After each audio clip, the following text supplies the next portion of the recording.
Misto, the fugitive magician, and his black leopard controls a tribe of Indians on the island, and he's taken Captain Dalton prisoner. When Captain Karsh, the privateer captain, who was also cast away on the island with the Parrot, goes with his first mate, Briny, to make a bargain with Misto, a quarrel results in which Misto and Briny join forces. But Karsh is trussed up as a prisoner and thrown in the same hut with Captain Dalton. Meanwhile, Johnny and Sue, along with Old Dickon and Paul Parrot himself, have gone out on their own to search for Captain Dalton, unknown to Mr. Grange, the ship's owner, Annabelle Wilson, and the rest of the Paul Parrot's crew back on the beach. Johnny and Sue discover the Indians' village and finally find the hut where Karsh and Captain Dalton are imprisoned. But as they're debating whether Captain Dalton is really held in the hut as well as Karsh, whose face they can see through the window, Dickon suddenly shouts a warning to them, and turning, they see the black leopard slinking up on them. As our story continues, they stand frozen in their tracks, almost afraid to move. Don't move, Sue. If you don't run, he may not attack us. Oh, Johnny, what'll we do? Stay where you are, you young'uns. I'll attract his attention over here, I will, and maybe he'll let you be. I'm loose. I got the ropes off. There ain't nothing on sea nor land can hold me in this black hole. Listen, it's Karsh inside the hut. Oh, he's gotten free. He's coming out of the hut. And the leopard hears him. It's turning toward the hut. There. And now, Dalton, you can stay in there or rot for all I care.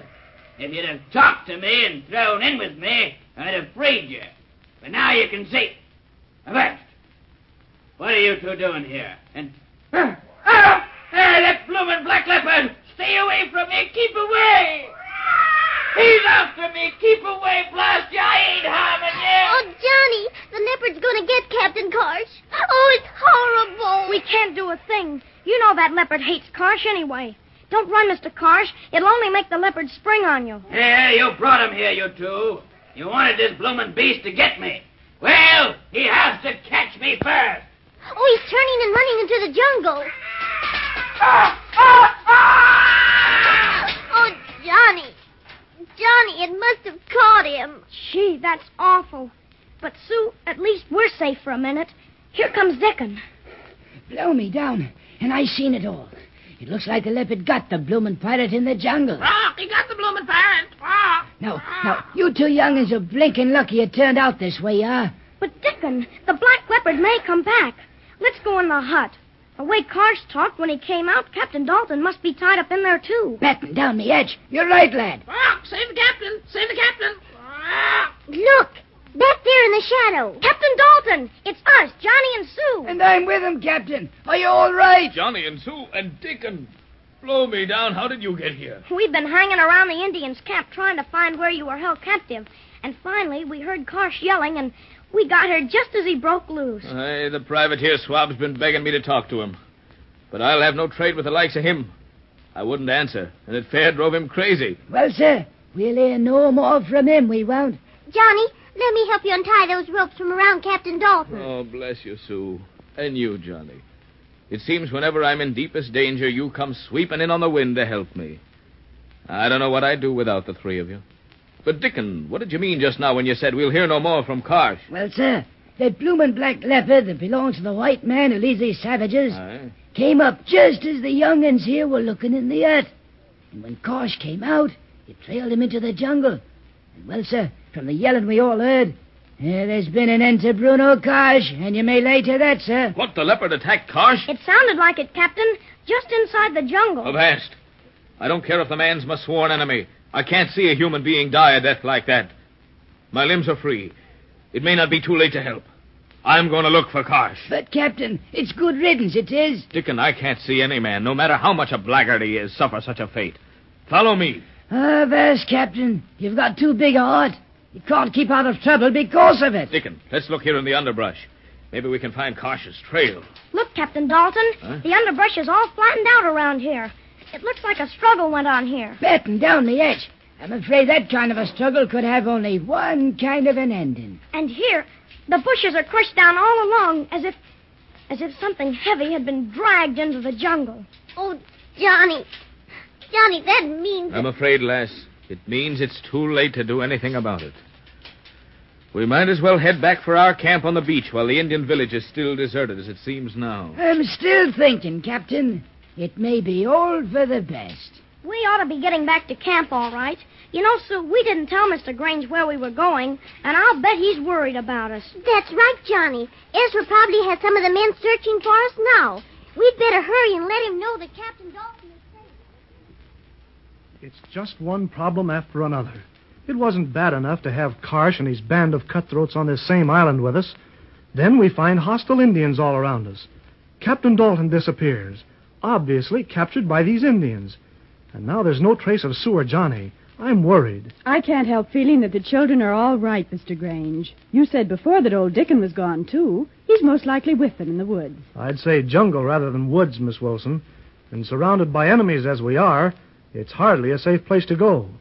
Besides, we have no idea what's happened to Captain Dalton. Mr. Grange, even though I've only been with your party for a short time, I have never seen a man in whom I could put as much confidence as Captain Dalton.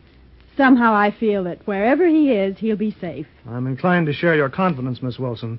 I know of no man I'd rather have on my side in an emergency. By George, it's getting late. The sun's almost down, and still no sign of Sue or Johnny. I'm going out and have a look around. I believe I'll join you.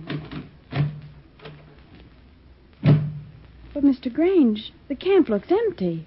Where are all the men? Well, most of them are still out searching for Captain Dalton, you know. And I sent Mr. Jowett out with some of the men when Sue and Johnny disappeared. Mr. Nicholson and one or two of the others are still over at the Parrot, trying to patch up a few of the smaller damages. Oh, it doesn't matter. It's so peaceful here. The sun is sinking behind the island, and all the sea is red. All the trees of the forest are in purple shadows. I'm not so sure that it's such a beautiful scene. Heaven knows what threatening thing lurks in those purple shadows in the woods. Perhaps right now we're being watched by some band of rogues who wish to do us harm. So that's the camp, eh, Briney? Aye, Mr. Matey. That's the camp of the blinkin' Parrot crew.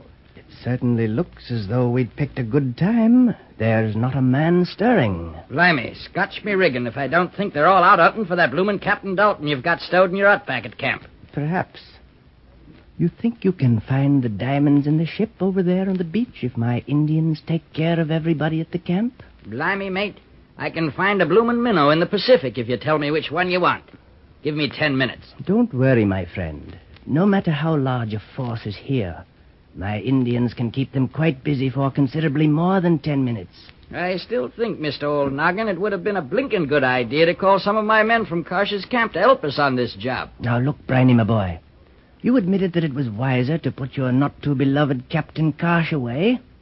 It means more for both of us. Aye, but his men would have stuck by me. I remind you again, it's better to let no one in this little game who doesn't have to be.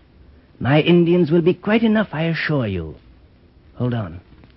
There are two people walking along the beach. Oh, them. That's only Ezra Grange, the bloomin' landlubber who owns the Parrot. You needn't be frightened of the likes of him. But the other, it's a woman. She's bad luck, she is. If it hadn't been for her, we wouldn't have been shipwrecked, I says. Women aboard ship is bad luck, so help me. But who is she? Annabelle Wilson, she is, our Captain Karsh's promised bride.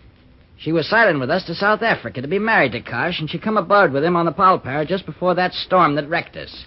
When she found Karsh was a privateer, she left him and joined up with this bloomin' crowd of whalers. She's been staying with the little sister of that swab Grange over there. Ah, we search for diamonds, and I find a pearl of great price. Hold on now, Mighty. I tells you, women is bad luck. You raid the camp for provisions, and I'll get the diamonds. But the woman's a Jonah. Silence. You shall have your share of the diamonds. That's our agreement. But I shall manage my own affairs. I'll be off for the ship. I'll give my Indians the signal to attack the camp. Blimey, if you won't listen to me, you won't. But you'll regret it. You'll regret it. Bad luck, I tell you. Ah, now is the time to strike. Ooh-wah. Olago. Ooga, ooga. Poogalabo. Mr. Grange, look! Good heavens! It's those savages sweeping down on us from the jungle. And the men at the ship are outnumbered. Run, Miss Wilson, run for the cabin. Help! Help! Somebody's caught me! Why, Caesar, it's a white man. Let go of this lady, sir. You tell me, the great Misto, to let go? Oh, look out! Hand me, you dirty savages! Try to run away, Miss Wilson. The Indians have me. I shall... you'll pay for this. Who are you? What are you going to do with me? You are coming back with me, the great Misto, to my castle in the jungle. Not very much of a castle, I'll admit, but you'll grow to like it. No, I won't go with you. I won't. Ah, high spirits, eh? But go with me you shall. What Misto wants, he takes.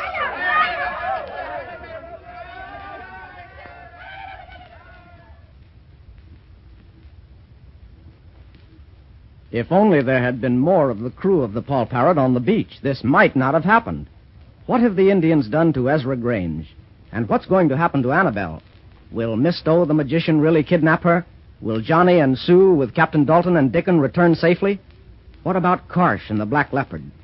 Be sure to listen to the next transcribed adventure in the cruise of the Paul Parrot. Until then, this is your Paul Parrot announcer, Dave Ward, saying goodbye.